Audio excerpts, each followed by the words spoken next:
We are alive, and it feels like the world is normal again. It feels like things are a little bit righter, if you know what I mean. We're live at Mohawk Honda right here, in Scotia Glenville, Route 50, if you will.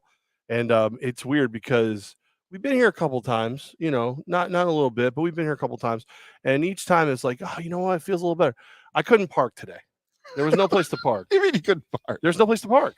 There's no look around. They have so many vehicles on the lot. There's nowhere to park. Oh, I laughed because I'm like, oh, I found a parking spot. Yeah. I actually didn't find a parking spot. I pulled right in for my oil change. Yeah, you pulled in. About? You harassed poor John Higgins again right off the rip.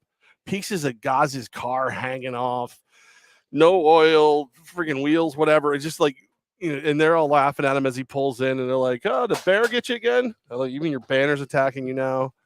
It was just, And it's just funny. And like Goz is getting out of the vehicle while a piece of his molding is hanging off the side of it of his Honda. I'm sorry, you're not watching. You're not watching. There's been no I think you did it backwards. No, I did it fine. If you look at the stand, if you turn them the other way, the banner leans backwards. You're good. You keep talking. Our audio audience has no idea what's happening. You drive that Honda Pilot, right? This is done. He's taking it down. He's taking then it's going to glare is going to kill us. No, it's fine.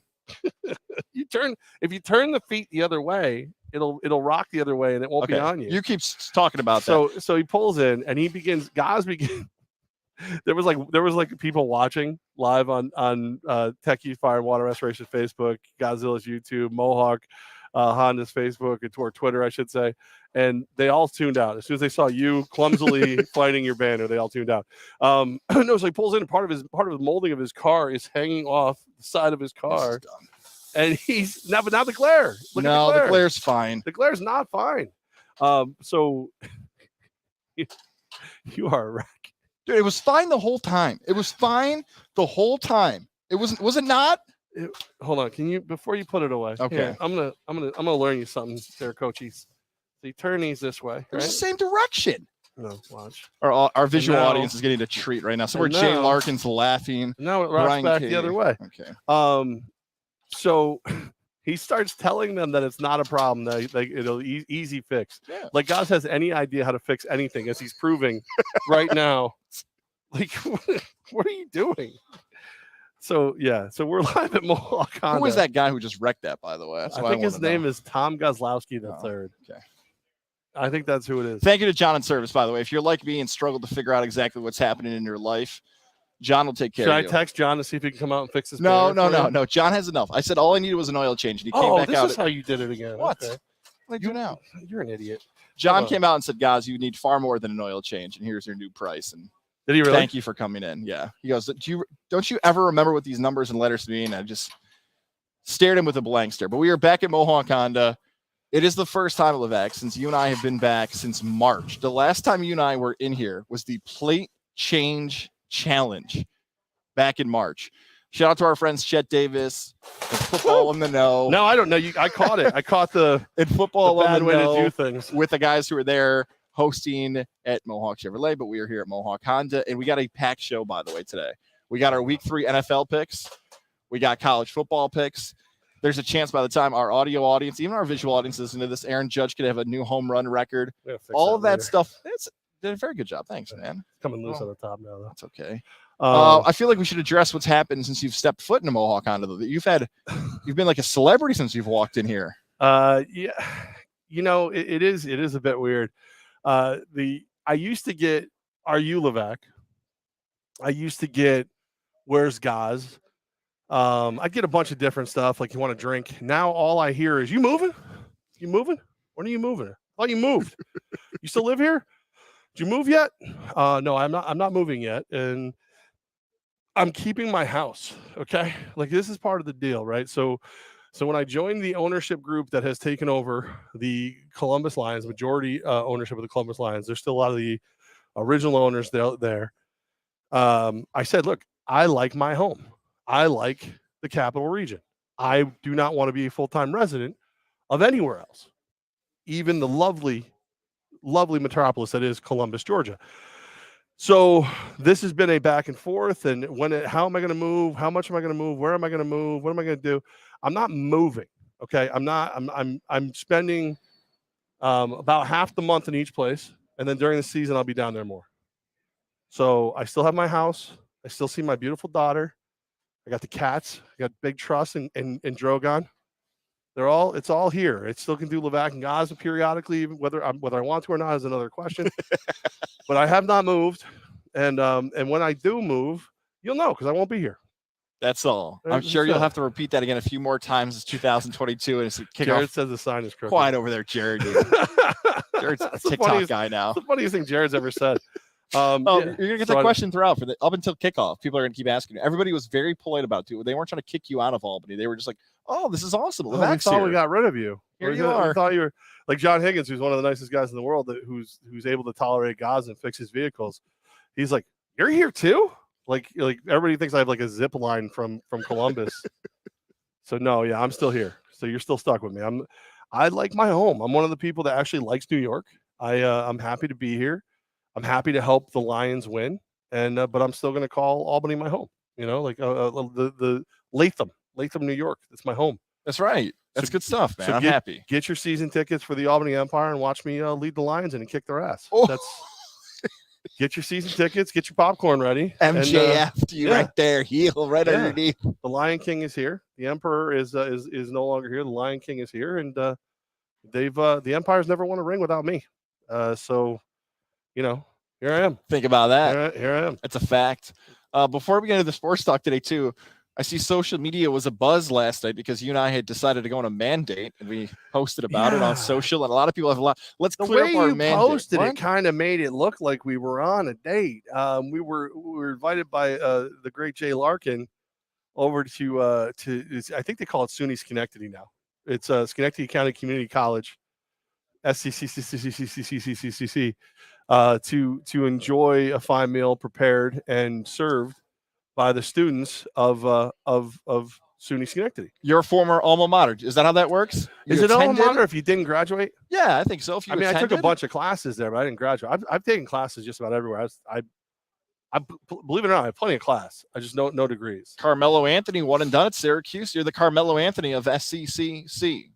And Hudson Valley and college credit at UAlbany before I even got there, and the New School of Radio and Television, and Clown College. I have a degree from Clown College. This is a little bit more complicated now thinking about it. I think if you put all my stuff together, I've got a doctorate in something. I don't know what it is, but I probably have an MD and BS. I think is what I have. So that's not how that works. I think so.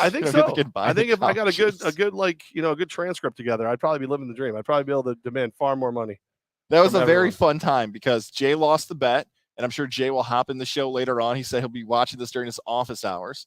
He is a Purdue alum. He did finish, allegedly, and Syracuse beat Purdue. He owned up and didn't even have to ask for the bet to be paid off. He showed up with the payoff of the bet, and you and I sat down. Mike Corda, the owner of the Empire, stiffed us, and it was just you and I together at a fancy dinner, and the nice waitress came over and got us a bucket of ice, and we put our beer right down, and we enjoyed it. Appetizer, an entree, a dessert. Oh, people probably wish they could have been there on our mandate yesterday. And then they come up afterwards and go, "Hey, just I don't know if anybody told you, you don't pay for this. This is part of it, but you do have to grade us." So I graded her. I said she did a great job. I said the food was good.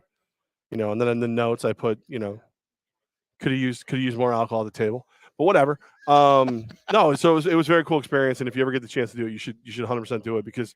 What Schenectady's able to do, they have internships through Disney and stuff. Like it's a really great program, and a lot of really top notch chefs come out of that, and it was cool to be a part of it. So thanks to Jay Larkin for inviting us, and I'll go back to being a dick to you any time now. But as of this moment in time, just appreciative of what he had of him inviting us. Yeah, no doubt. Really cool stuff. And I also want to give a shout out before we get into our big topics. We got a loaded Thursday, September show here today with the sports. You're loaded? I haven't even drank yet. I want to tell you about our friends over at Lily and David Fine Jewelers, Route 50, the shops of Will. I'm stopping in there tomorrow, whether Alyssa likes it or not, whether David, Tammy, Jacob, I'm going there tomorrow. I'm excited.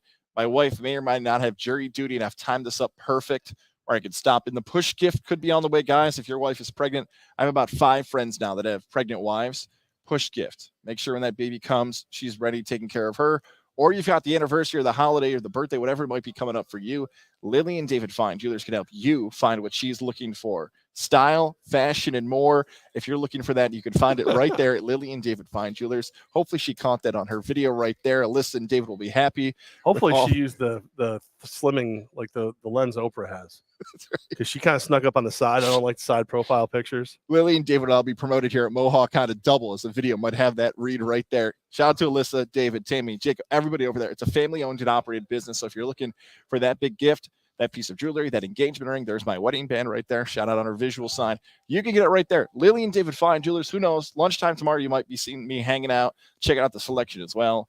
Lily and David Fine Jewelers. When you stop in, tell me you heard about the story from right here on Levack and Goz. Can't have nice things. Look at this. I just bought this stupid Yeti water cooler thing.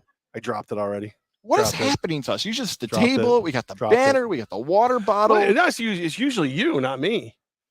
I think like this jet set lifestyle of mine is it's taking its toll. Yeah, it's all. I dropped a couple LBs without even trying, which I'm not complaining. Whoa. But I was a little shocked when I got on the scale and I was a little bit lower than what I expected, and living that jet set lifestyle. And I'm dropping things. Just dropping them like they're hot, and they're not. It's actually very cool. It keeps everything very cold in there. It's very nice. All right, let's go ahead and start the show live from Mohawk Honda. Now that we've established that you're stuck with me, and a lot more. And this story is very interesting to me. The Celtics coach story. You've been practicing, so I'm gonna let you take the first swing at the name. Come on, dude. Ime Udoka.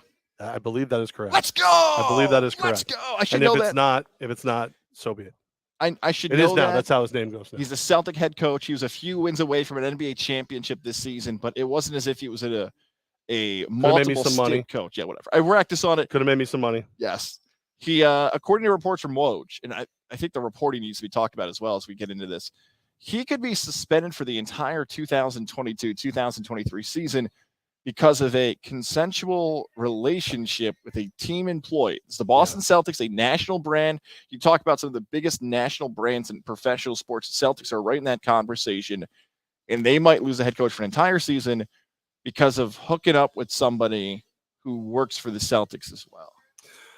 Yeah, I mean, it's not an NBA rule, but it is obviously a Celtics rule. And back when I was with the Empire, we had a no fraternization rule. And so basically what we were saying is players and other employees, such as the Empresses or whatever, could not have relationships while they were on the team because it just causes issues. Like you can't have a player and somebody in the office as a unison move for two reasons. One, if they're together and you need to get rid of one, well, now you could lose both, or even worse, they break up, and now you've got problems in the office, you got problems in the arena, you got problems. Period.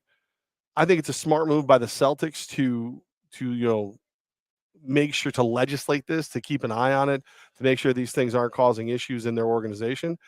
But a year for a consensual relationship? I mean, I don't know all the details yet, if I'm being perfectly honest, but a year seems a little stiff. No pun intended. I got a big smile on my face because now watching, we'll call it the development, the change of one Levack to my right here. I feel like if you and I covered the story in 2019, your response to that is far different than what it is in September of 2022 because of the background you have now working in sports, right, working as a executive and owner and everything else. You don't have to answer this. You don't want to, because I know it's probably agreed to by the players through the organization. What would have the punishment been if an Empire player had been fraternized? You don't have to answer if you don't want to. Cut. Okay. If we were made aware of it, cut. Lions policy said it's too early to figure that out yet for the Columbus 2023 Lions. Same policy. I mean, it worked. We 2 championships, well, 3 for myself with the Empire with that rule in place. So I feel like that's a good rule then. Like I don't see myself reinventing the wheel down in Columbus. What worked up here is going to work down there, hopefully, and that'll be that. I just followed that up with.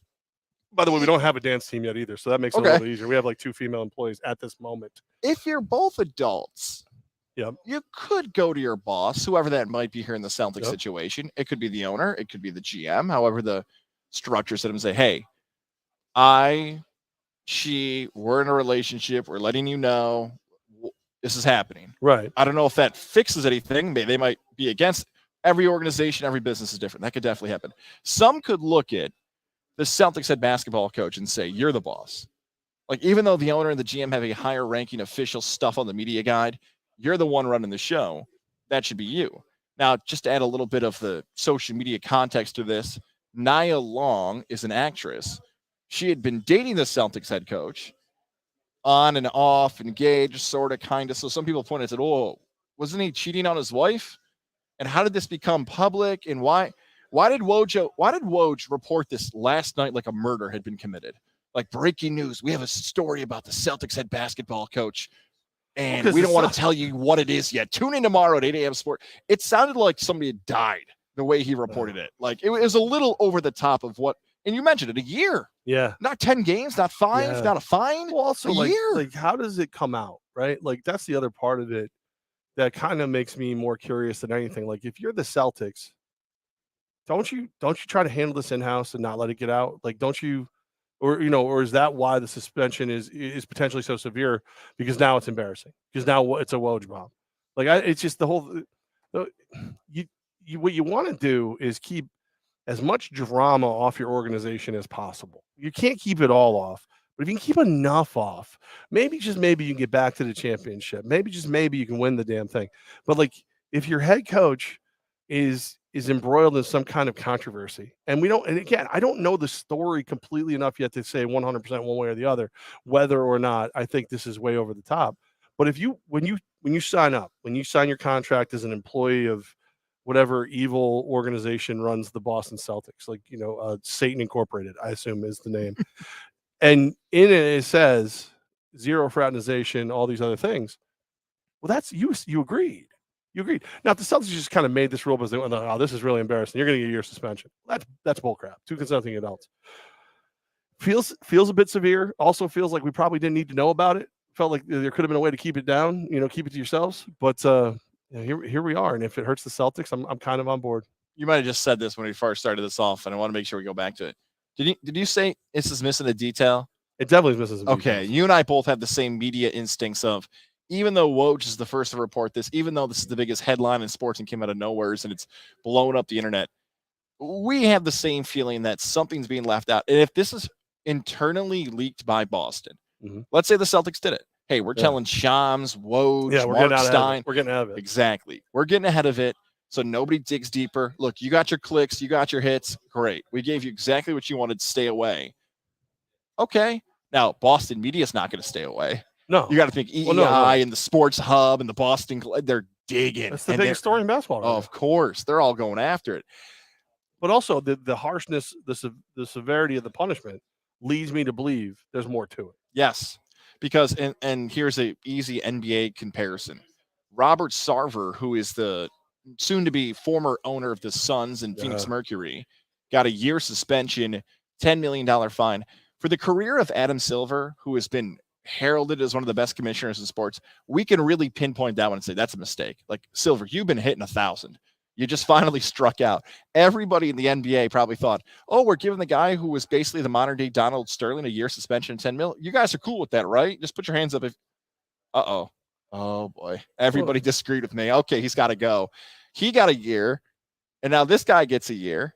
And I saw Twitter loves to bring up the Brett Favre thing. It's like, okay, they're all bad. Let's not try to rank our bad here, okay? Yeah, like, they're all bad things. Whataboutism is annoying. Oh, it's the worst. But again, though, like, a year and 10 mil, that's a pretty severe penalty for using bad words. Like, you know what I mean? Like, and I'm not condoning bad words or any of that. It's 2022. God forbid anyone say. I just say God forbid, and I'm canceled. Like, I've been trying to get canceled for a very long time, but we do go a bit overboard. Like, Sterling was another thing. Like, your team wasn't going to play for you. Your sponsors were going to leave. So now I almost feel like Silver did this perfectly. Big enough punishment that it's front page, and let the sponsors handle it. All the sponsors have jumped in and they have said, look, we're pulling. We're done. If this guy's part of this thing after a year, we won't be. It's okay. Now it's business. Now it's not a governing body saying you can't be a part of this group anymore. It's business. Always let business fix it if you can, because then you can blame other people. well, we didn't want to be so severe, but yeah, business. Yeah, that's the business. So like I thought again, I'm a fan of the way it was handled. Ime Udoka, the embarrassment of it now is enough. Like that feels it. To the Sarver thing, if we're going to do that comparison, look, he's going to make $4 billion when the $2 billion. At least remember he's selling both teams. Exactly, selling the WNBA and the NBA. It's a rich thing that it's hard to even for the not even the 1% of people to understand that when you're so rich, you want to be at the yacht party saying, "Oh, but I own an NBA team." You know, like it is definitely a clout. As a team owner, I can speak. That's right. I can speak. Go on here. I can speak the level on of that. rich. Yes. I mean, very similar. Very similar. It's unlike a yacht. You mean Bobby? Oh, Bobby. Oh, you mean the Stormers? We don't talk to them. That sounds like somebody I know. That's a good impression of Who do you think fronted me the cash? I become his stunt double. That's part of the how I'm earning. I earn the cash for the Columbus Lions for my piece of it. So I had to call Yaley McYellerton, say like, yeah, bro, why don't you, can you peel me off a little bit of money? How much this time, Levack? Such a good I'm impression. like, right, well, because again, I have to do it. And I was like, so I told him the number. And he's like, there's a price. Like people are out to get me from time to time. You're gonna have to go make appearances as me. And I was like, but we don't even look alike. We don't even sound alike. And he said, well, you better figure it out, fatty. And that was it. That was so here we are. And I was gonna back out on the rest of the ownership group. I had to come up with my piece. So Yale McYellerton, you get your way. I'm gonna be out there. He sent me a box of like ascots. A whole box of them. A whole box of them. Just like they're actually like labeled as to when I would be allowed to wear each one.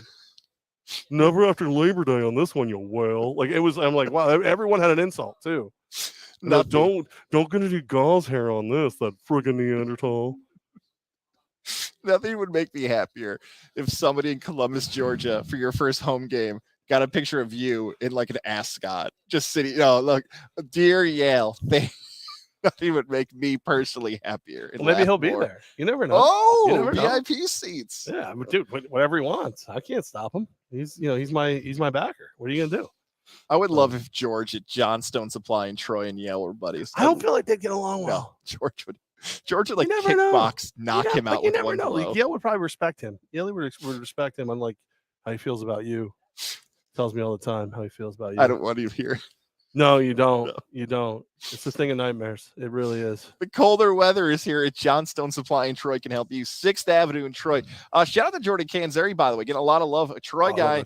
If you check that out and get in there with guys, he's a Troy native. The Flying Horse is always great football. And now when you're cheering on your team here in the Capital Region or across upstate New York, another person to have on your team is Johnstone Supply in Troy.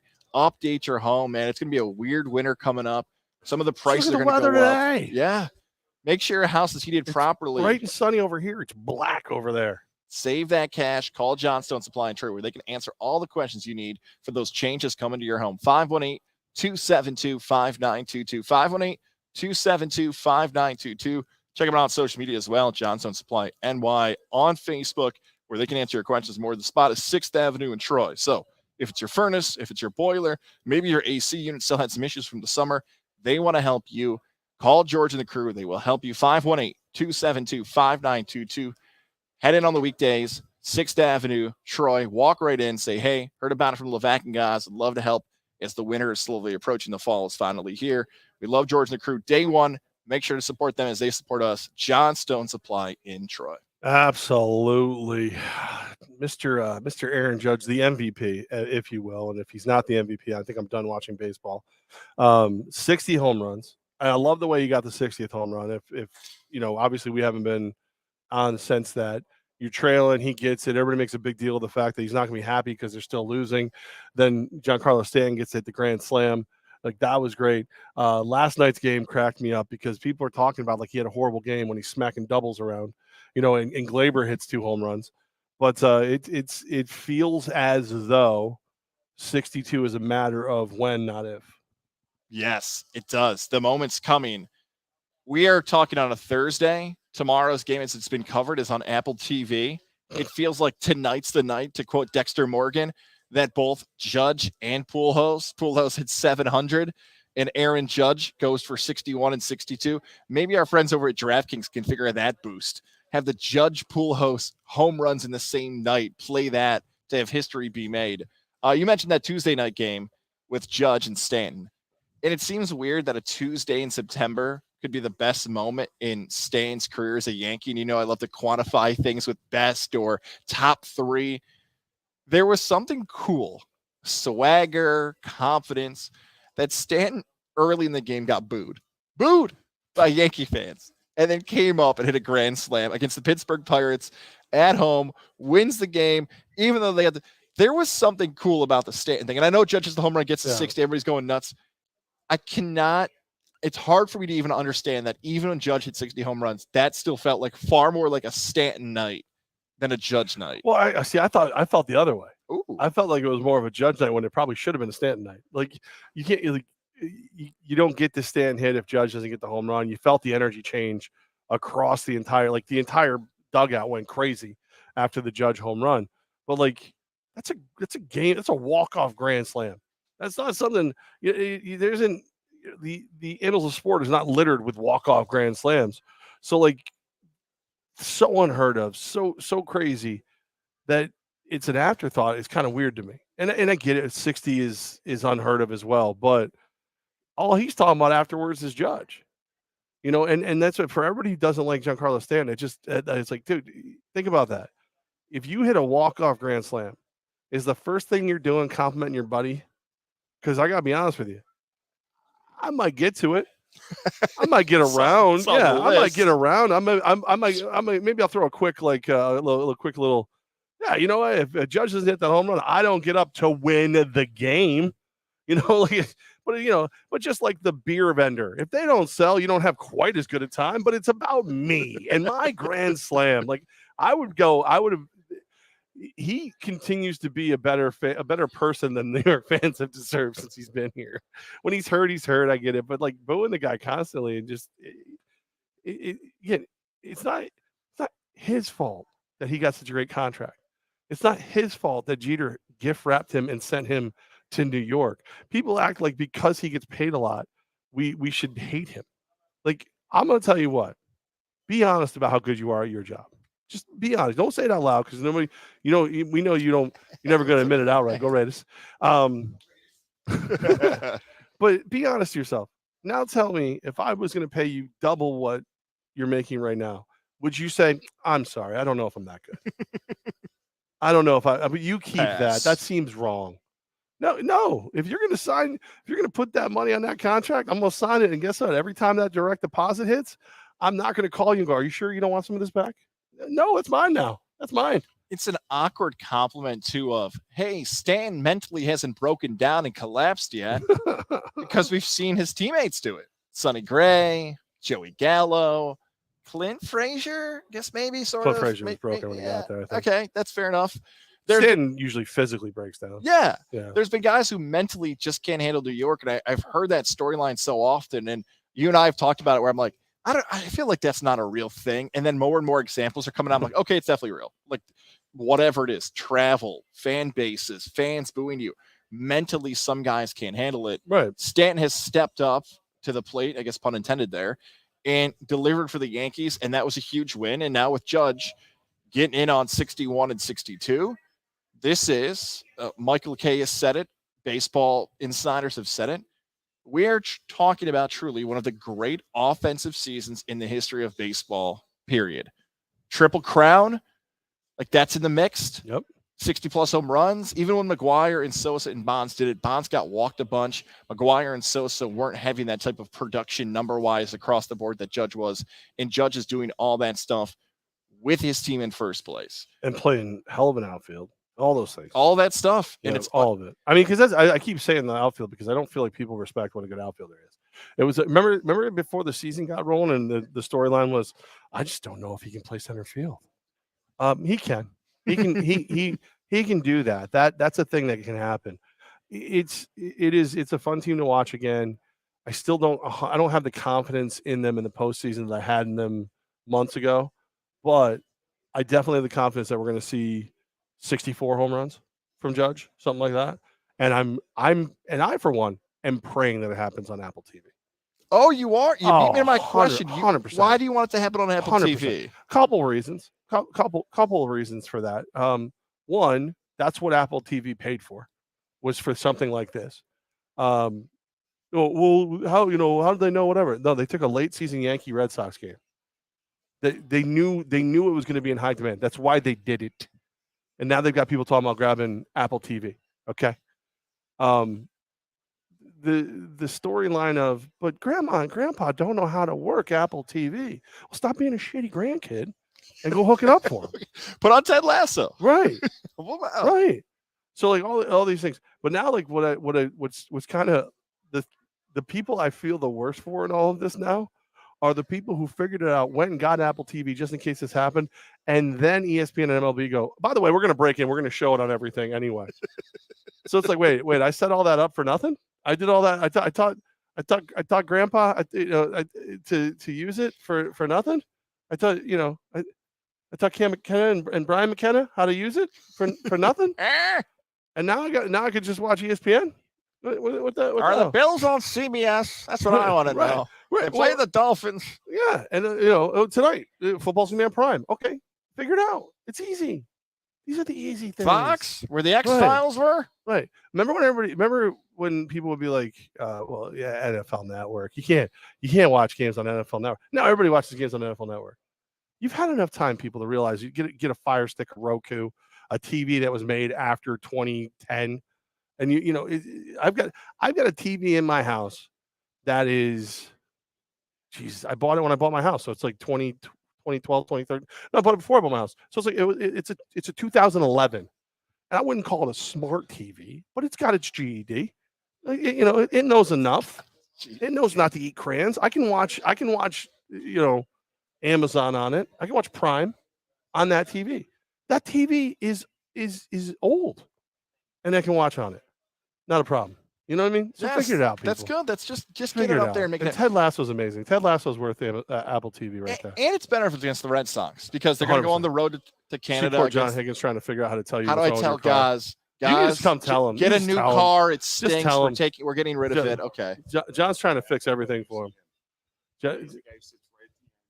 He's telling them how to get everything taken care of at this point. That's what they do here at Mohawk Honda. You come say hi to John.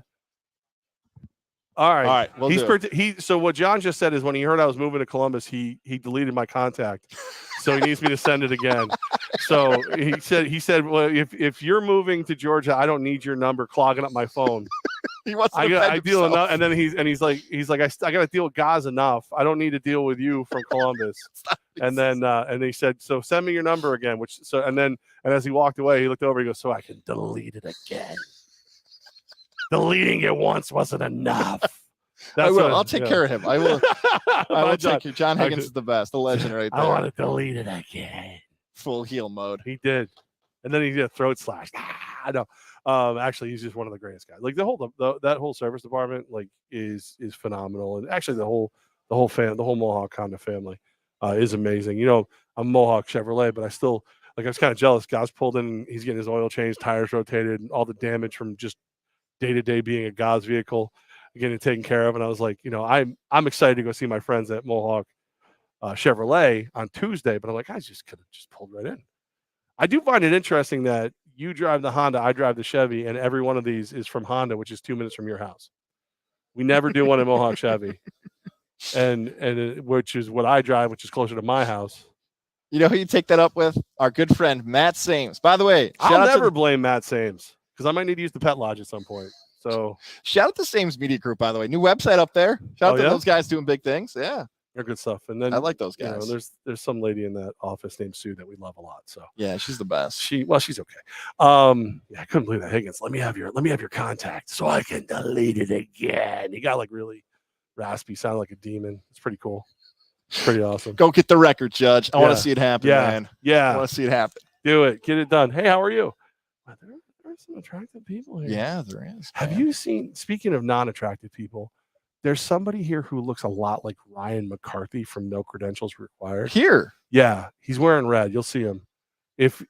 I looked up quick and I thought it was Ryan.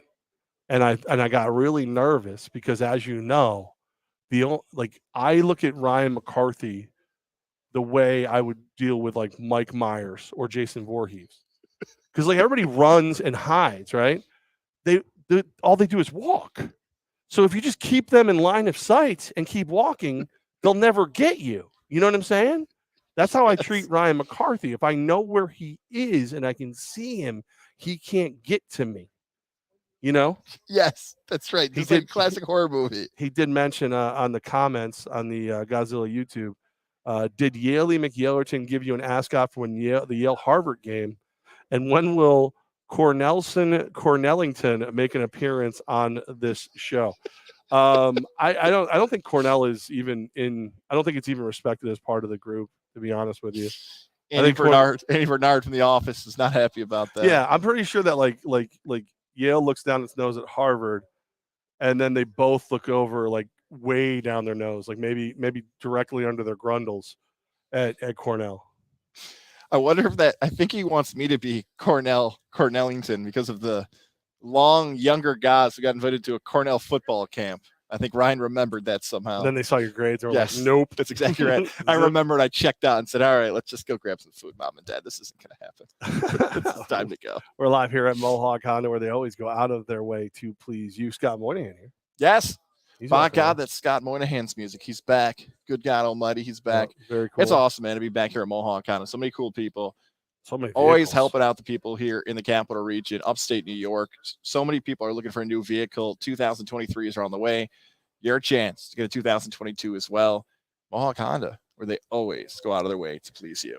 True story. College football weekend. You have taken the lead. College football hates me. Week 1 of college football, not week 0. Week 1. Week 0, I didn't even partake. To be honest with you, I did just enough to be busy, just so I had something to keep an eye on. Week 1, I was good. I made like $90 in week 1. I was feeling good about the world. Week 2, not so much. Not as good. So I'm a little concerned going into this week. I would love to be able to bet against Syracuse with the number. How dare you? With the number. I would, with the. I mean, now that there's a chance I'm gonna have to go to one of those games, I wouldn't bet against them straight up. But but with the number, I like the 9.5. Obviously better than the 10.5. But I will stick by the orange. Friday night's a huge game. If Syracuse gets that, they're going to move to 4-0. Wagner next week at 5-0. So a huge game for Syracuse, and it's a big week for the ACC. Like, I wish I could call this like the upset weekend, that there's going to be huge upsets. I mean, you can call it whatever you want. But we already had that with the Fun Belt, a.k.a. the Sun Belt, with Marshall and Georgia State, and Georgia Southern and App State. They're all beating everybody. Georgia State's tonight. Yes, Georgia State is tonight. And they also had that big basketball upset a few years ago. So, yeah, I don't know if it's going to be an upset weekend, but the big matchup in the ACC is Clemson and Wake Forest.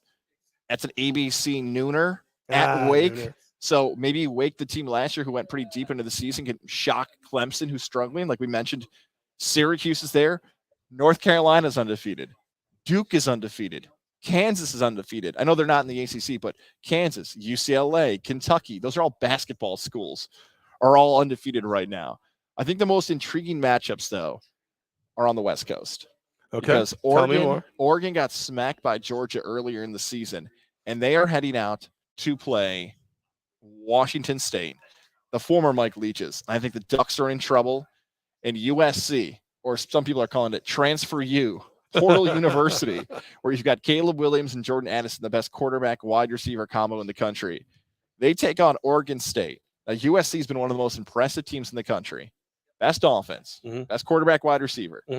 They're only 6.5-point favorites to a school that can only fill up 30% of their home stadium because they're doing construction this year. So they're only allowing 30. Something stinks to the high heavens on that line. So you got to go against. You got to bet the Beavs. So that's my thought. I think a lot of interesting Pac-12 after dark. Grab a six-pack and get ready for that. I love Beavers. Yeah. Say Trojans and Beavers. Trojans and Beavers. Hell of a weekend plan right there. That's Cougars are there too. Whoa. Hey now we got a potty. Got a little, you pottying? I'm pottying. And Ducks. Well, now you just made it weird. Now it's weird. Unless you have a speech impediment and a D is supposed to sound like an F. Rarely will I ever do this. Maybe once, twice a year until twice December. ever you had sex that we know of. Will I ever mention different? that there's a player that this Saturday can claim to be the best player in the country? I'll let that coding do what you want with it. Are you talking about your boy? There's a chance that a certain player for a certain school that has a big game could potentially put his name as the best player in the country after a win this week. That's Are you enough. talking about the running back from Syracuse? I'm not answering your questions. All right. You can't I'm not that's doing a that. stupid tease. You don't. I mean, listen. Don't say he's going to go. Win an award that rhymes with Joe Theismann. But like, you can say that he could, like, he would take the marquee role as potentially the best player in the country. I'll tell you, it's not Tucker. So who is it? I'll give you a hint that it might be where an SEC school is playing that might or might not have a big event going on there involving multiple media outlets. I'll leave it there. It also is orange. I can't believe you just can't. Just won't say it. Just right. Stop, say it. He is Baby McNabb. If you listen to Tuesday's show, you'll know who I'm talking about now. That's a huge game for that school, and I'll just leave that before I get a nice fine from somebody from a nice letter. By the way, one other thing I like to add. People at Eastern Michigan, knock it off. Knock it off with the emails. I've gotten multiple emails from people from Eastern Michigan trying to nominate their players for the Heisman Trophy. Wait, so they're emailing you? They know you have a vote, and they're emailing you direct? Isn't that that's out of line? No, it's within the rules. It's within the rules? Nothing says you can't do that. You can campaign as much as you want. Remember when Joey Harrington had the big billboard in New York, and Christian McCaffrey and Tay. So wait, so who do you know that went to Eastern Michigan? Nobody. They found me. So is there like a list of Heisman voters somewhere? Yeah. Really? There's called the Football Writers of America. I think it's FBWA, that you can find out the transcript, that you can figure out who votes and who doesn't. FBWA. So if I went to FBWA, I would find out that you were the turd who didn't vote for Hutch last year, even though you said that Hutchinson should have been the Heisman? Yes, because my article is out there. Most of those votes are kept private. Let's see if I can find an email and prove it to you that these people from I'm not calling you a liar. I just thought like somebody it's too outrageous though. Went to Eastern Michigan. So like, would you ever vote for an Eastern Michigan player for the Heisman? What would they have to do to go from Eastern Michigan to being a Heisman for you? I'm showing Levack now. See the glare. It's Eastern Michigan. It's the Cheez-It Players National Team of the Week. Steve Richardson. I see what you're up to over there. Knock it off. Phenomenal. By the way, tonight I'm going Georgia State and West Virginia. Oh, a little Thursday night parlay. Yeah, Georgia State, West Virginia. Might even do a little 4-team tease with the overs and those two. Add 4 points to add 6 to each. That's 6. 4's for hoops. 6 for this. Just for the fun of it. That's nice. All right, I'll let you touch that. Here, I'll give you 4 college football plays. I feel uncomfortable with the way you said that. I'll let you touch that. Syracuse, you can't bet. You know what? Everybody asked me. I'm moving. I am moving now. After that comment, simply because Goz isn't willing to let me touch that now. I feel like I've heard like you walked into like karaoke night and an old woman is doing like I touch myself by the vinyls. Like that's the feeling that I got in my core. Wait, I see. Look, Ryan, Mohawk, where is he? Right there. Mohawk McCarthy. There he's in the red. He looks just like him, right? Louis said we're killing him right now. That's not necessarily a good thing. I'm not sure. It's not. You might be like, you guys suck so bad it's killing me. Here's my plays. Tennessee. No, I'll do it backwards. All right, I feel most confident about Washington State. Washington State, Oregon State. I would bet Syracuse and New York, but you can't. But that'd be actually my most. And then I like Tennessee. Here's what I'll say about Tennessee, though. They sold out their stadium in about 30 minutes. There's 102,000 people going to the game. Mm-hmm. They have college game day. Mm-hmm. And the spread's only 10.5. Is Tennessee back? That smells like a backdoor cover if I've ever smelled one, right? I could see Tennessee dominating the game, up by 21 the entire time. Florida kicks a field goal. They're up by 17 in the fourth. Richardson runs like a 40-yarder. You lose by the hook. So bet that down to 9.5 because 10.5 is I can smell a backdoor cover coming for the Tennessee game. For those of you at home playing Goz innuendo bingo, in this we've had Trojans. I love Beavers. I'll let you touch that, and I can smell a back door. So those are, if you've got those and the free square in the middle, you may have innuendo bingo from Goz, and your prize is Goz will send you a dick pic. No. Barely won't. No, Adam Levine will send you one instead. It's actually just a picture of a dude he knows named Dick. We got to get back to the deck over at the Hideaway. We haven't had deck picks in forever. October 2nd, we were scheduled to be back at the Hideaway. All right, so Washington State, Tennessee, Oregon State are your big ones. Are my plays. All right. Speaking about more plays, we got Michigan. Michigan only laying 17 for a change, huh? Against a tough Maryland team. It's a tough one. It's a toughie. It's a toughie. Michigan, I might do Michigan in the under of what I think it's like 63.5. I would like the underplay. That's actually, I don't think Michigan, people think Michigan scores a ton of points because they beat up on bad teams. If Maryland plays any kind of defense, Michigan will just grind the game out. Little Tua quarterback, and I believe still for the Terps out there. Michigan played Hawaii and UConn. Now they get a real test with the Terps. I wanted to get to our NFL picks, but I kind of love this question by our pal Willie Fish. Did you see this question? This has been blowing up on social today, all over the place. Yeah. If you caught Judge's record-breaking ball, would you give it back or keep it? And what would you ask for from the Yankees in return for the ball? I would 100% make sure I gave that ball to Judge at some point. But just for an autograph or whatever, or just because I'm a good person, is not that point. I think I would need like tickets in perpetuity. I would need an autographed bat. I would need a lot of things. I would need a lot of things. Like, and nothing too crazy. Yeah, I don't think tickets in perpetuity is a bad thing for that ball. I think if I give you that ball and then I have 2 seats to every Yankee game for the rest of my life, I think that's fair as a starting price.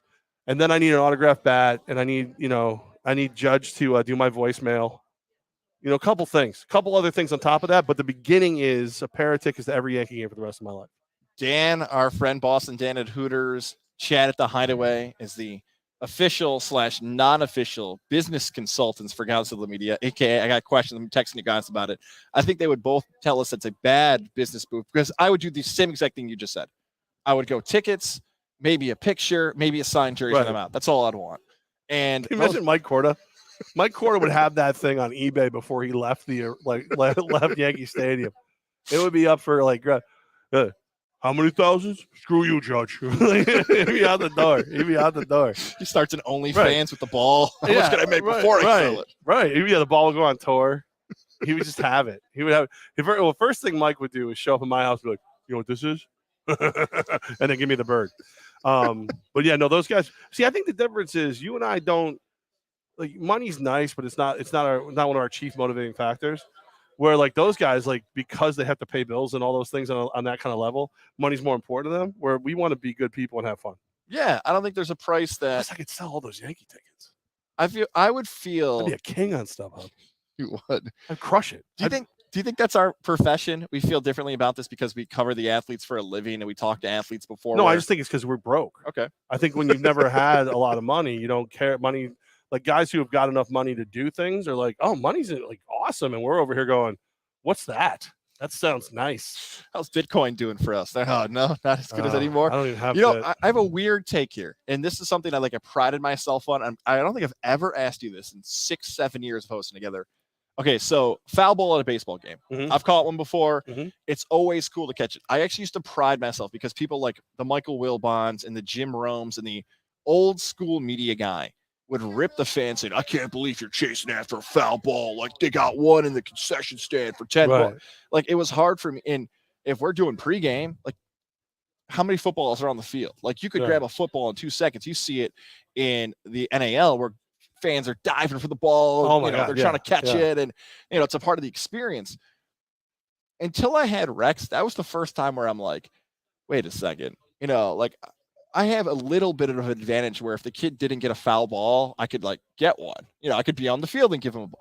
But I feel like it's still really cool to have the experience of catching a foul ball. Like we would be in a position as media members that if somebody wanted cool seats or a foul ball or an autograph, which is very taboo, because of our profession, we could have that happen. But I would stay away. Like even if it was something cool, like sit in a box or going on the field.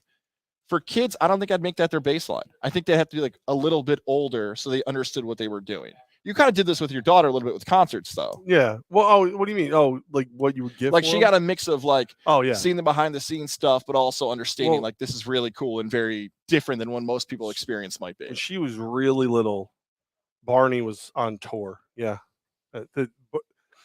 Think about what I've sacrificed as a father. I went to a Barney show. And we were, because of the radio station, we got to go back and meet him, take a picture with him. So a couple months later, we're at that point, was it Pepsi? I don't think it was Times New yet.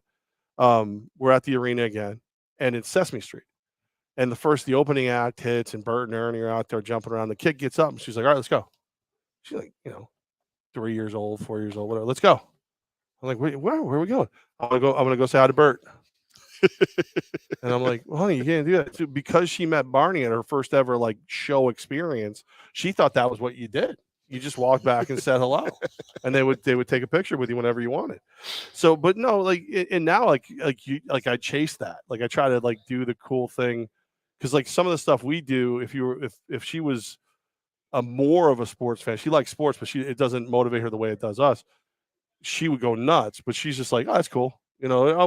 Like the best thing she got to do was our old partner Armin got us on the sideline for the Texans Raiders game, and JJ Watt played catch with her, and I didn't catch it on camera, and I got abused relentlessly for days after that. But like, no, I thought you meant for us personally. Like for me personally, foul ball, I think there was a point in my life, like I don't know, mid-20s, where I didn't care as much, and then it was, can I get one to give it to someone?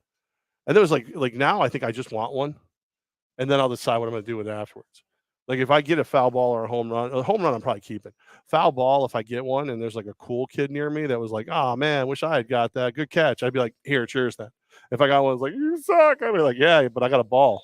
And I would taunt that child for the rest of the game. No, I would. I would get 6 of them. I just hold them, and I'd be like, "Ha ha, loser!" Zach Hample's his name. Oh, he's the worst. That guy like tramples children to get home runs and foul balls, and jumps in front of them. Says, "Sorry, you dropped it. It's fair game." Good God. It's a learning experience, children. That's what it is. I would say this though, like if there was a kid next to me and I was going for the ball, I would intentionally drop it, so it didn't seem like he like. No, now you have to get it because you have to give it to your son. Yeah, that's right. Now you have to throw elbows on those little kids. They gotta learn. They gotta learn low post. They're gonna learn something today. They're baby teeth. They'll get new ones. They'll be fine. No, hope that's what Willie Fish wanted out of that. No, I would want Judge to get that ball back, but at the same time, it ain't gonna be free. It's again, I want tickets for life. I want an autographed bat. I want Judge to do my voicemail on my phone. And then I want to ask him one question he's not allowed to get angry at. Why the hell did you marry that crazy woman? What's her deal, huh? Yeah, what's her deal? What happened there? Are you crazy? You can tell me, Judge. It's okay. I've been married. I know what it's like. It's a thing. A lot of sexual questions in there, I'm sure. No. I mean, that's his answers. I only want just one. Just like what's going on there? What's going on? She got bombed, got pulled over, and then started. No, my fiancé. Like again, like that's like a lot of like nothing about Aaron Judge led me to believe that would be his type. You know what I mean? Like, do you think he was an ugly guy growing up? Do you think it was one of those things? I guess, I don't maybe, know. But I'm just saying, like or something. Like he's got a Jeter vibe to him. I would imagine the first time a woman got pulled over drunk and went, "Not generous," he'd be like, "Your ex-boyfriend." Like, so the whole that whole scenario, like, was that just a bad moment? Was like, I just want to understand. And that's my chance. Bro. And like, and in all honesty, I really don't even know if I care, but I've got the baseball you want. I've got to make you suffer a little. She sucks. Tell me she sucks. Right. I can go sell this for $100,000, or we can hang out for a little bit and you can try to, explain some things. Either one is fine with me. Either one is good with me. Levack, you and I have been killing it on our NFL picks this season, especially our locks. We are here to give Have we? Yeah. Have we? Yes. If you add them together, they're good. We're not losing, which is a win. But like, I would say that like I've been killing it.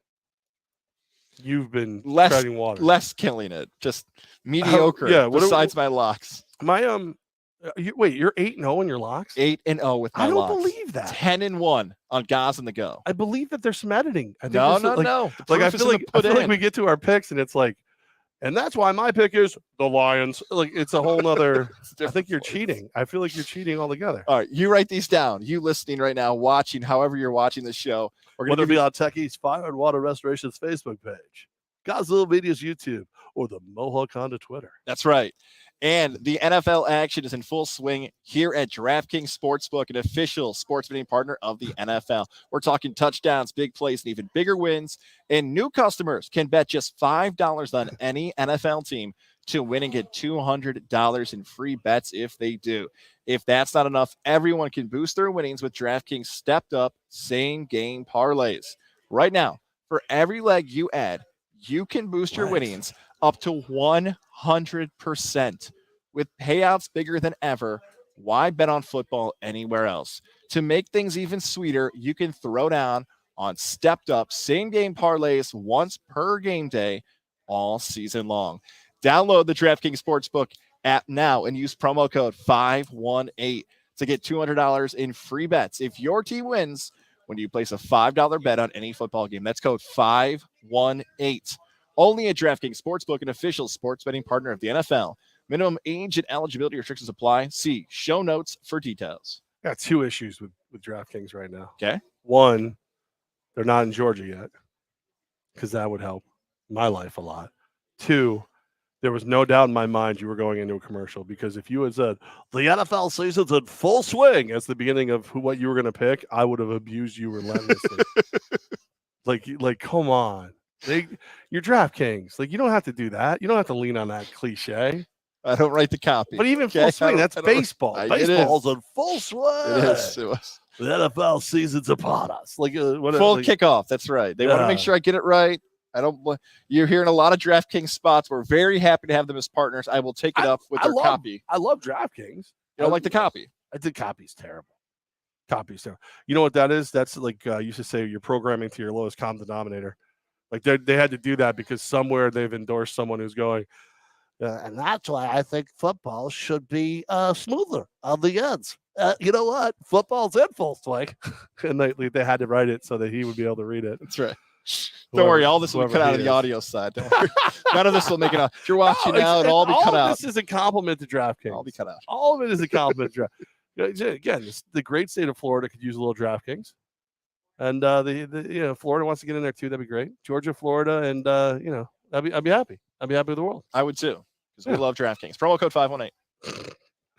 All right, let's go ahead and get into our week 3 predictions. So far, I am a resoundingly 17-15, 7-1 of my locks. The Raiders are the only ones who let me down.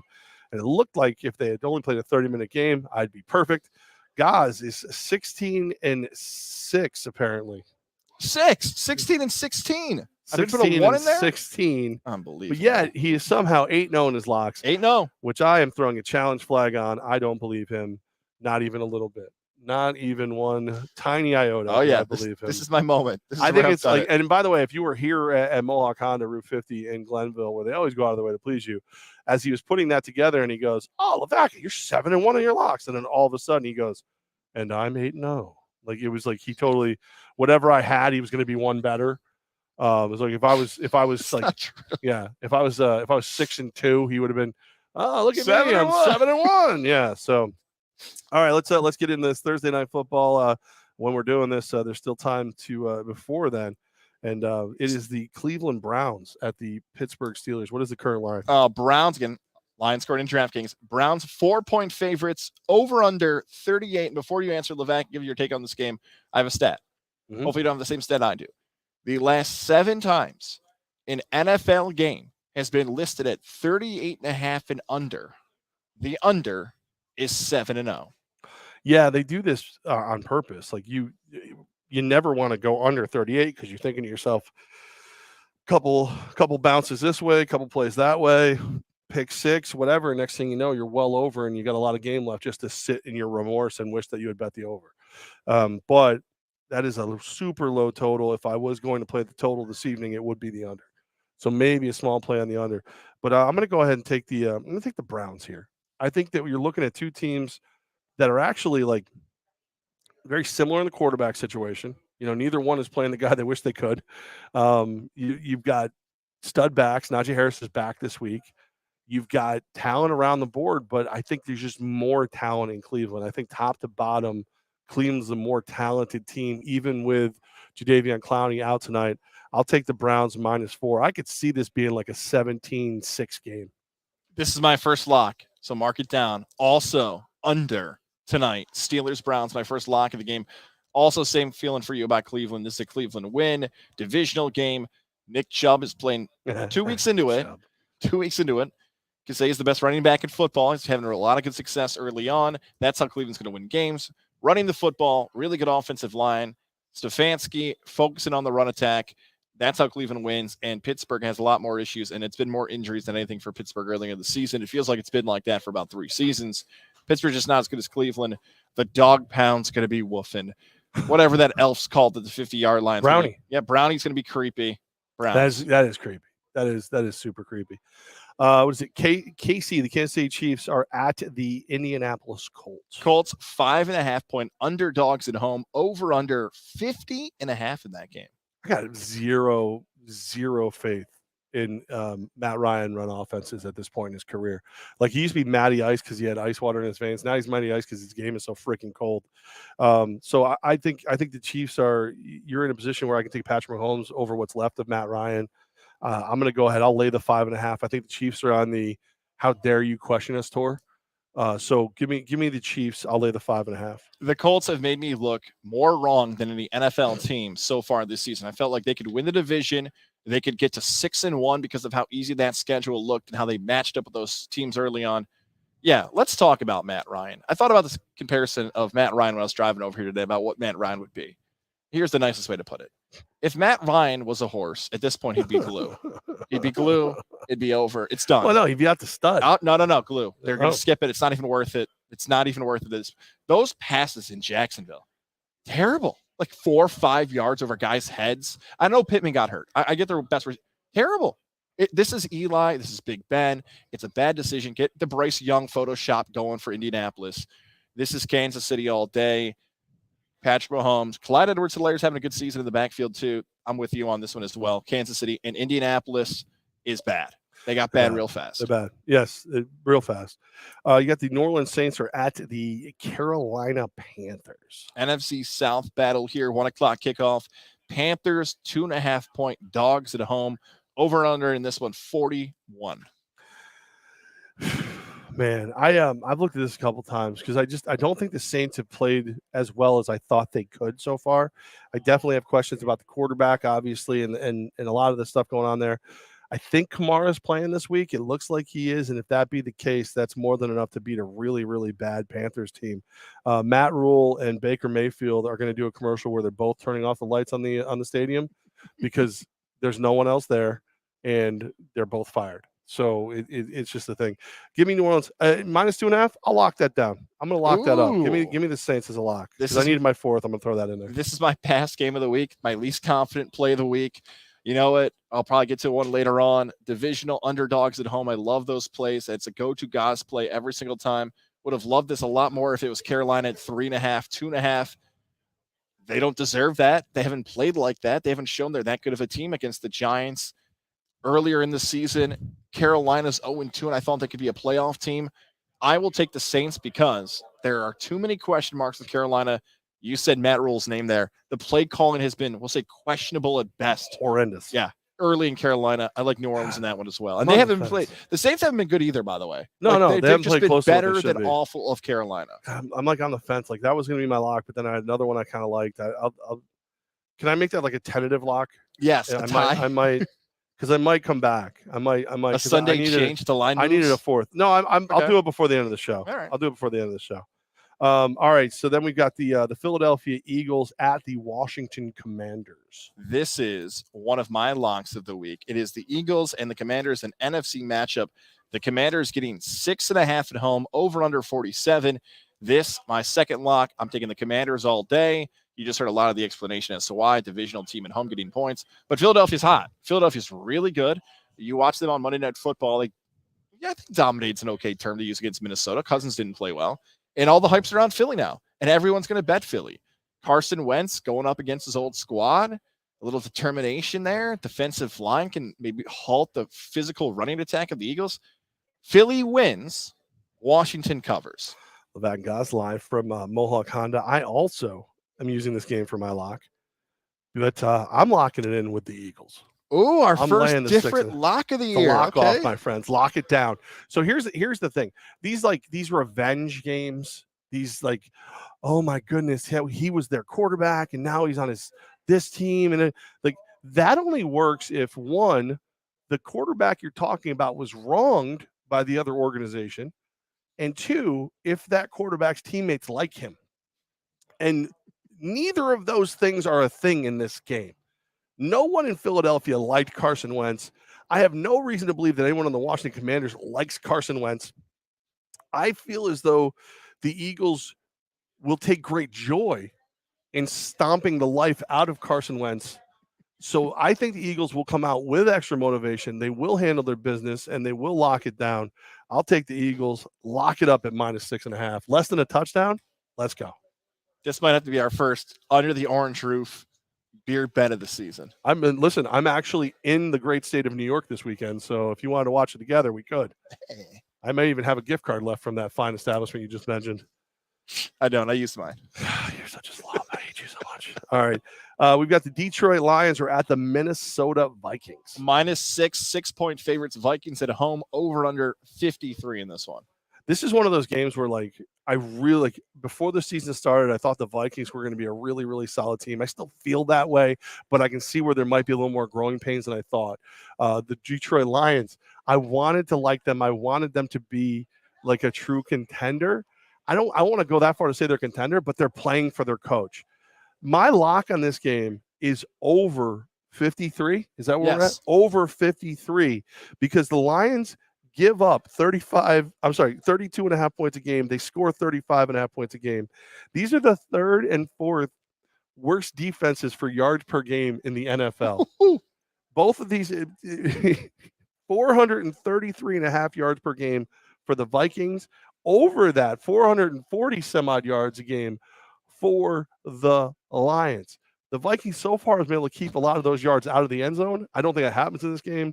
I see this being like a game well into the 60s. Lock it up. I'm going to take Detroit for the cover, but the lock is over 53. I'll add one more to your stat there about how productive the offenses have been, especially Detroit's. Detroit is the only team currently after 2 weeks with a top 5 quarterback and top 5 wide receiver in fantasy football. St. Brown and Goff. Yep. Yeah. Welcome to fantasy football for first 2 weeks. And defenses that are turnstiles. Just turnstiles. Just go on the field. Have a good time. I would like our friend Monty, who's a Lions fan, to do me a favor. And over the course of the last year on this format, just compile me picking the Lions and just hear like agony and like just noise. I struggle every single time with the Lions and picking them. I will take Minnesota in this game, even though Detroit won outright last week and it was great. Cool victory. Dan Campbell. Awesome stuff. I can't trust them yet. Nah. Minnesota off a loss. That's too good to take. I got to take Minnesota. I'm going to take the spread I would take, but the over is where I live. Yep. I'm loving that one. Lock it up. You got the Houston Texans at the Chicago Bears. 3-point favorites, Chicago. The over-under in this one is 40. So you know how I told you that, like, the only way a revenge game works is if a guy feels like he was wrong and if his players love him? What if your name was Lovey? I think Houston is responding to Lovey Smith. I think Houston will kind of use the fact that Lovey Smith was, he wasn't the greatest towards his end of his Chicago's days, but he got you to a Super Bowl with Rex Grossman as your quarterback. I think they'll play hard for him. I haven't lost a Houston bet yet this year, so I'm going to roll with them again. I'm going to take the Texans +3. Maybe we don't suck that bad game. Somebody might have a win or two. Chicago, not great on Monday. I know you and I both have like no the Bears. faith in Justin Fields. No, they're not letting him throw the ball. He actually has the least amount of pass attempts of any quarterback in the NFL, below 30 pass attempts combined in the first 2 games for Fields. I talked myself out of the over-under in this game, that 40 number. Earlier in the week, I liked the under, but I'm passing on it now because this is a little bit of a, all right, Fields, all right, Davis Mills, let's see you guys check at the line and try to make some offense happen. It feels like a push. I will go with Houston just because a turnover, the secondary's improving, even though it's super young.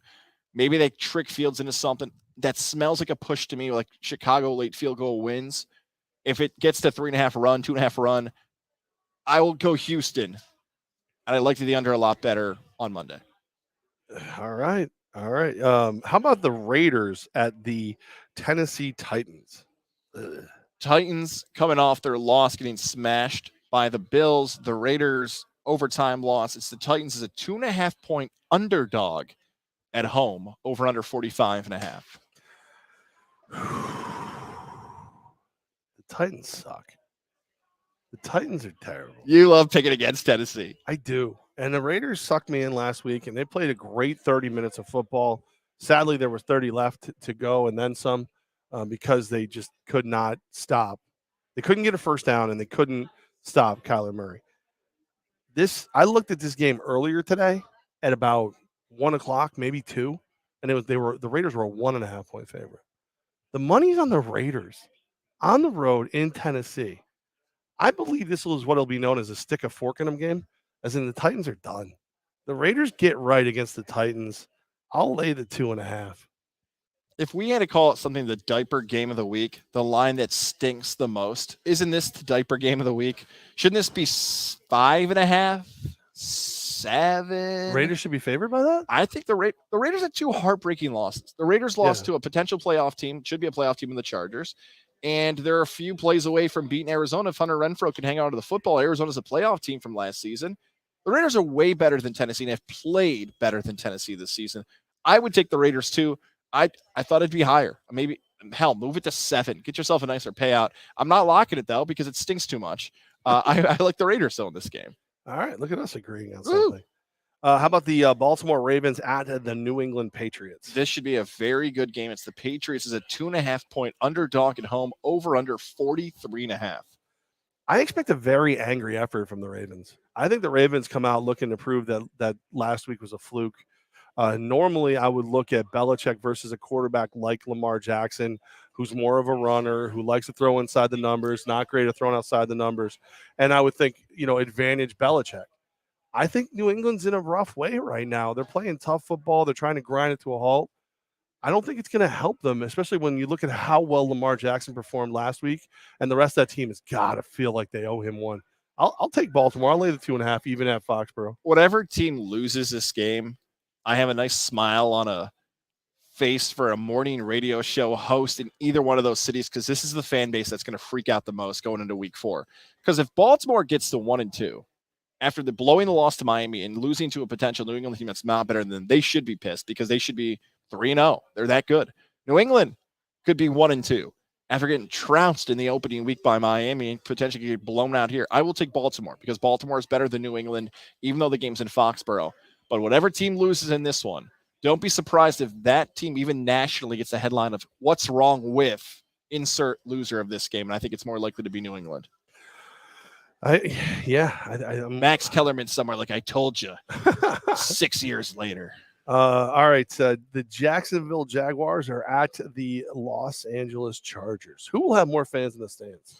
Chargers or Jags? Who will it be? I'm going to take the Chargers. I had to think there. I'm like, wait, how far is it from Jacksonville? Okay, yeah, I'll take the Chargers. Chargers 7-point favorites at home. By the way, note that there's a 1 o'clock kickoff on the West Coast in LA, over under 47 on the early kickoff, 10 a.m. game, Chargers Jags. The bottom line here is the Chargers are the better team, right? That's the bottom line. The problem is the Chargers continue to find comedic ways to keep games close and to lose them late. I think Jacksonville they got that dog in them. I think a little Duval. I think I'm going to go ahead and take them plus a touchdown. Give me the Jags plus a touchdown. Not a lock, but I feel very good about it. This feels like one of those games that if you're watching this at a bar, you're going to kind of talk backwards. The guy might next be like, hey, is Jacksonville the best team in the AFC South? And you said this in the preseason. You can make a really good case they are. Then a few minutes later, you'll be like, hey, is that Trevor Lawrence any good?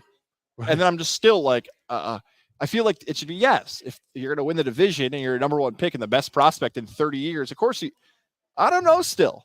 I don't know if Trevor Lawrence is good. I will take, you know what? Oh, God, this got a lot harder. Decision. I'm going to take the Chargers. I hesitated there because it seems as if Jacksonville could potentially make that game closer at the end, but I backed off and taking the Chargers because what gives me that? Lawrence hasn't done it. If they get down 14-0, which is very possible, why do I think Trevor Lawrence can come back and make that? He hasn't done it. I'll take Herbert. He's shown me more. I'll take the Los Angeles Chargers in that game. All right. Your funeral right there. All right. Los Angeles Rams are at the Arizona Cardinals. 3.5-point underdogs in the desert are the Cardinals. Over under 48.5. Levack, I would like to go first on this one. Have at it, sir. Because I have not one, but 2 locks in this game. Oh, double lock. The double lock. Is this the first double lock of the season? In one game. I think so.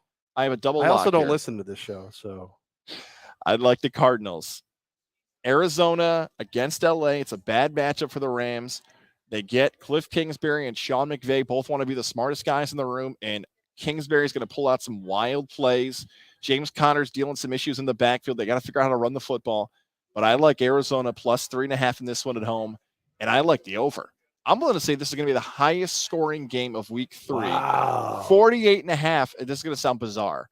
I would have liked it at 49.5 rather than 48.5 because you mentioned this about an earlier game. The money's going on the under now. It's moved that line down. It opened at 49.5. And now that people are betting the under, maybe I should feel more confident it's going to go over. I love the over, and I love the Cardinals. Double lock in this one on the NFC West. I don't hate the over. I think I probably will make a play on the over. I'm not going to lock that. But I honestly believe that what you just said about Raiders, Tennessee, should have made you pick the Rams here, in my opinion, because the Rams aren't going to wilt in the second half the way the Raiders did. I think the Rams will annihilate the Cardinals. Ooh. I think the Cardinals are way over their skis on this one. I'll lay the 3.5 confidently with the Rams. I think the Rams will go in and just take Arizona's lunch, take one big bite out of it, put it down the back of their pants real quick, and then make them eat the rest. I think that's how bad it's going to. I think the Rams are the tougher, better team. That's I rarely ever picked Arizona. Now with that comparison, I might have to change. All right. The Atlanta Falcons at the Seattle Seahawks. 1-point favorite right now. It sits for Seattle over under 42 between the Battle of the Birds. What if I told you the Seahawks will get better after getting rid of Russell Wilson?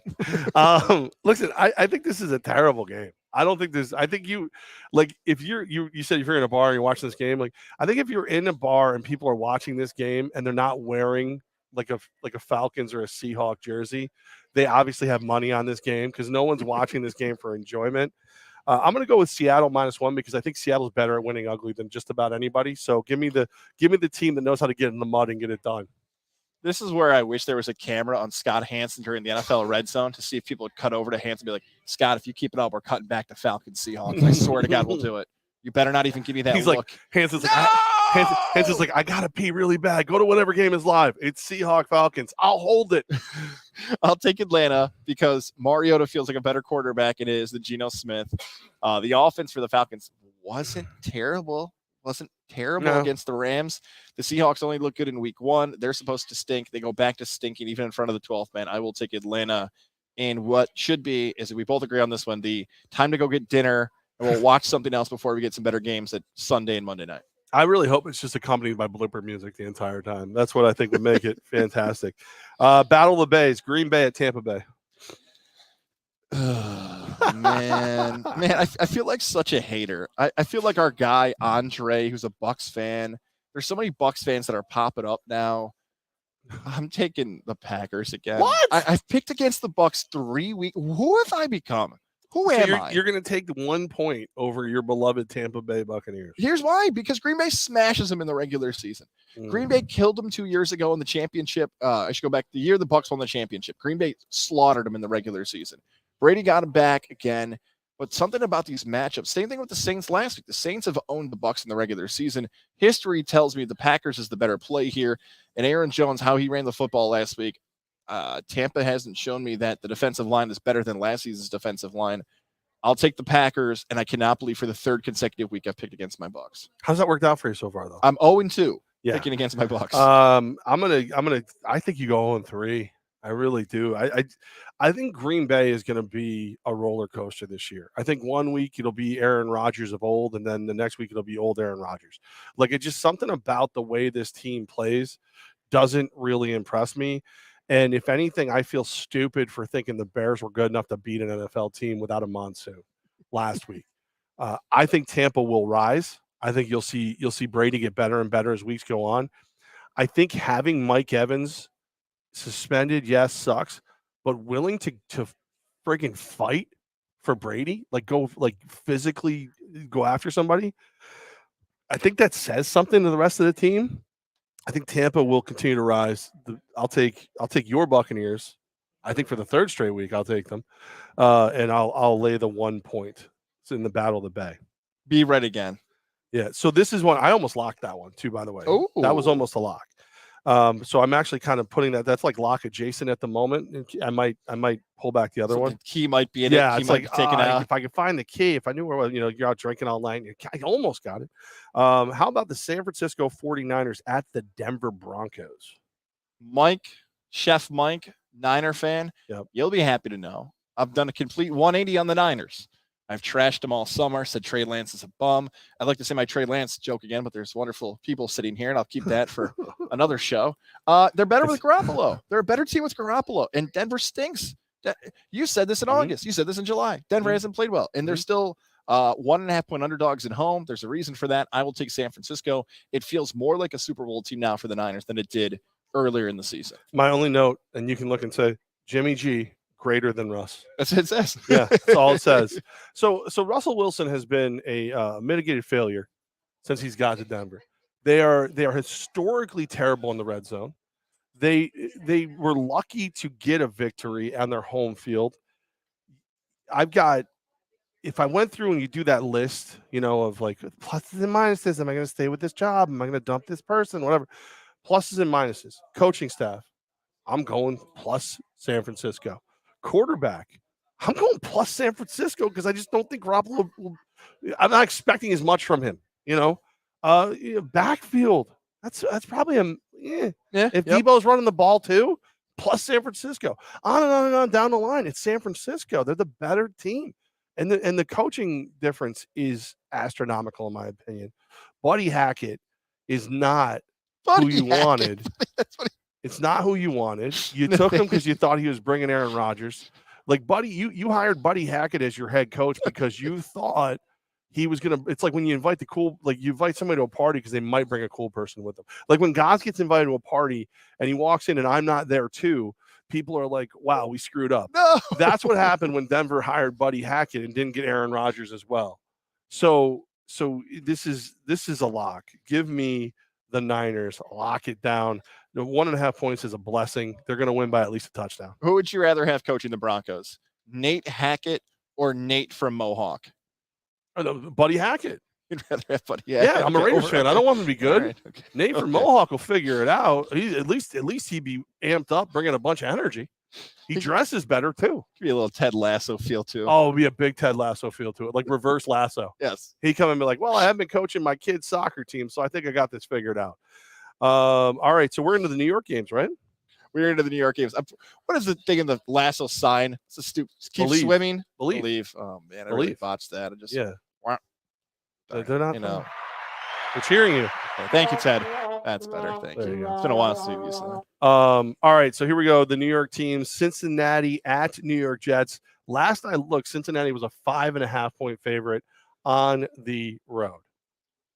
Make sure I have this correct. Up to 6 now. It's 6. 6. Even better. Guys, what's the rule with the Bengals? What's my rule with the Cincinnati Bengals? 3-point games, baby. The last 5 regular season games, including the Super Bowl, have been decided by 3 points.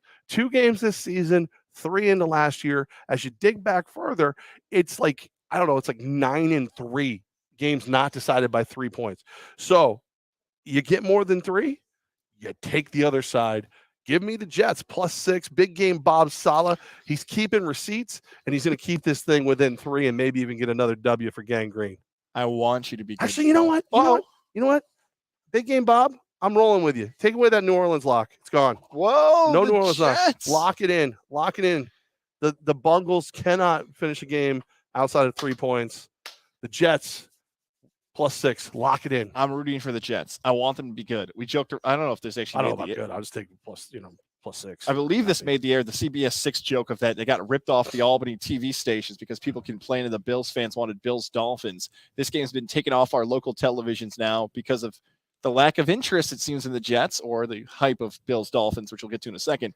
I will take Cincinnati just because they couldn't have gotten that bad that fast. Like, they're 0-2. They were in the Super Bowl last year. Burrow's still the quarterback. Jamar Chase, all this. Jason Whitlock is getting wild, and I probably shouldn't even reference him because he's losing his mind. He's like, Joe Burrow's the modern-day Colin Kaepernick. Too arrogant, too cocky, believes in his hype over. I'm like, it's not gotten that bad. Burrow had to go to the Cincinnati media and say, guys, we're okay. It's too good. He had to go Rodgers. Yeah. It can't be that bad in Cincinnati. I will take the Bengals to cover in this game. Defense isn't doing what they did last year. Burrow's holding the ball way too long. Defenses against them are going with a cover two. They'd rather give up a small pass to Chase than give up that big pass to him. It's Mohawk McCarthy. It's all the things that went right last year are going wrong this year. Growing pains big time. Plus, when you lose the Super Bowl, you fall off. Jets, Jets, Jets. All right, the Buffalo Bills are at the Miami Dolphins. This might be the best game of the week. Beat me to it. Best game of the week. Bills Dolphins going to be awesome back and forth. Franchises both fighting for playoff spots. 5.5 I have listed here for the Dolphins. Underdogs in Florida. 52.5 the over-under. What are you doing here? What do you think? My thought on this one is Josh Allen in Miami is the difference. Josh Allen has had a lot of success in his last 3 games against the Dolphins in Florida. The most recent game, a 35-0 victory for the Bills. Allen, 8 touchdowns, 1 interception. On average, the last 3 games, over 17 points per game victory for Buffalo. I think that trend is too big to ignore. I'll take Buffalo. Miami's really good. They're not on Buffalo's level yet. Maybe in a year or two. Maybe later in the fall. Maybe if they make a move, they're not there yet. They're good. Huge game. Dolphins fans go out and support them. Buffalo's better. Buffalo in this one. 6 points is just a lot of points in this game. Look. What about 5.5? Oh, it's 5.5. 5.5 is still a lot of points in this game. But they're that half-point came to the hook. They're betting it the other way. So I gotta be real with you. I could see this being a close game. I could see this being a low-scoring game. I could see this being a fist fight. Because there's something about the Miami is believing as was the Big Cat says, Tua Anon, the Tua believers. It's gonna make me laugh every time. Right. They're just he hasn't given you a reason to doubt him yet. Sean McDermott, can you do enough with your defense to take away that underneath stuff, but not allow Tyreek Hill to get down the field? There's a lot of things that have to go just right to keep Miami from blowing up on you. Baltimore played 3 great quarters and lost to this team. Buffalo's better. You know what? I put Miami plus 5.5. I'm gonna go Buffalo. I'm gonna take Buffalo. I talked you out of minus 5.5. Mafia talked you out. I don't want to go against Buffalo right now. They're playing angry. They have a chip on their shoulder. I think the under is probably the better play, but I'll take Buffalo. I'll lay the 5.5. And I'll feel really stupid when this is like a last-second field goal to win it all for either side. We got one last game, Monday night. Which, by the way, Night Football. Godzilla Media will be out live at Restaurant 605. Our friends from Football on the Know will be broadcasting live. live. Where's Restaurant 605? It's right on New Scotland Avenue. Yeah, it just opened up. So those guys got a nice spot. 6:30 to 8 o'clock. They'll be out live. Football on the Know. Join Godzilla Media out live. Just open up. That's why they don't know not to invite Football on the Know. Don't do that, Jimmy Show. I saw that. You were laughing at your joke before you even. I'll be there. Joining. Oh, you're going? I will be there. You're going? I will be there. So it's Jim, Joe, and Goz? No, don't. You can come too if you'd like. I have a thing. What day is it? Monday. Yeah, Cowboys, no, I'm very Giants. busy. Okay. Very busy. I have a lot going on Mondays. I have a lot. I'm looking. When did 605 open now? Yes. I'll go check it out before. What time are you guys getting there? 6:30. I'll get there before that and I'll leave. 605 sounds lovely. All right. Cowboys at Giants. I have the Giants as a 1-point favorite with a total of, is it 39? Is 39 the total? I will double check for. I just closed it off because I thought I remembered it. And of course, then we start getting to that 605 conversation. I will make sure to get this. It is Monday. And as I stall for this, don't forget our good friends here at Mohawk Honda, where we're broadcasting live from right now. Dude, this lot is slam packed with vehicles that you'd love them. Every one of them, pre-owned, brand new, the great staff here. It feels like we're back to normal because I had to park around the side. Like, that's how I know we're back to normal. There's so many vehicles here. 39 and 1-point favorites, the Giants at home. The Giants can't start 3-0, can they? Can they start 3-0? Is Brian Daboll that much of just a performance-enhancing coach that he's going to get them to start? I mean, it feels crazy to me. It feels crazy that's the thing. I just realized something I gotta do after this. Is this Greg Johnson, former Augusta? This guy was at Augusta last time we talked to him, right? Unbelievable. It looks better on TV. Hey man, this guy's been all over the place now. A lot of things are shaking over here. It's usually this area right here. Yeah. We're giving an undefeated week coming for our picks right now. We're finishing off 16-0. See him, man. There you go. Greg Johnson right there, the best. I gotta go with. I think I gotta take the Giants. You're willing to not play Kenny Golladay. I think that's big. What happened to him? What happened? He just sucks all of a sudden. What happened? I don't get that. You know what? Brian Daboll doesn't like him. He's proven himself. I'll give this little plug here. Go check out Giant Fan if you have it. The Dan Orlovsky film breakdown. He's becoming like the modern day Jaws. Some of the plays Brian Daboll is drawing up, I'm just like, my eyes are bugging out of my head. I'm like, how's no one thought of this stuff? Like he looks like he mastermind on offense with some of the deception he's using. Yes, the New York Giants are going 3-0. Dallas is hurt. Cooper Rush is the quarterback. Mike McCarthy. Brian Daboll is going to run circles around him. We've said this for what, 3-4 years? A good coach against McCarthy is going to get exposed. Daboll gets an extra week to prep. I think the Giants are going 3-0, but it is one of my locks. You're locking it up. Under. I love it. Under 39. 21, 17, 17, 14. This is going to feel like one of those teams. I'll do a college football comparison. Wake Forest was like this a few years ago. Iowa football, where they keep winning every game, but everyone's like, they shouldn't be in the top 10. Like if we did power rankings, the Giants will be like 5-0, 4-0, and people will wonder still. Under 39 in this one. That's one of my 4 locks. I will take the Giants, though, for my pick in this game. Very good. All right. Do you want to recap the locks? My locks, I'm going double up. Arizona and Los Angeles. I'm taking the Cardinals plus 3.5 and the over 48.5. Giants, Cowboys, you just heard it right there. I'm taking the under 39 in that game. I will take the Washington Commanders, get 6.5 at home against the Eagles. This is my 4th and final lock. All right, I like those Eagles minus 6.5 as a lock, and I really think that they're going to go out and slap the daylights out of Wentz. I love the over for the Lions and the Vikings of 53. I think neither one of these teams has the ability to keep the other team under 400 yards, so that's going to translate to some points. I'm locking up Jimmy G and the Niners over the hapless Denver Broncos. Niners, let's mine. And then I'll go ahead and give me the Gangrene, the Jets, plus 6 as my other lock. I think it's a little Q&A in the day, Ted? A little Q&A in the day. We have gone long on this show, so we don't have a lot of time left for Q&A in the day, which is always good because we're having fun here at Mohawk Honda.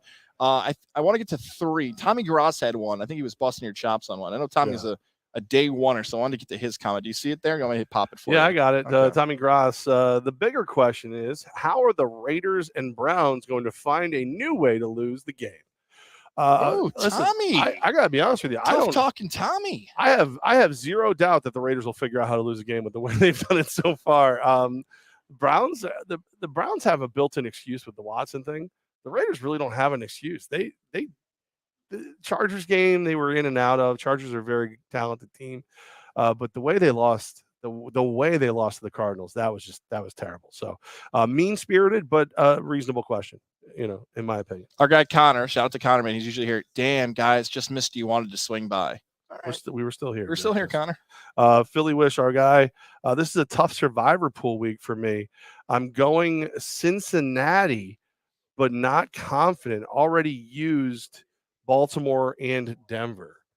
I think you're good if you got Denver out of the way. Good for you. Cincinnati. I think I like the Eagles this week if I could get them.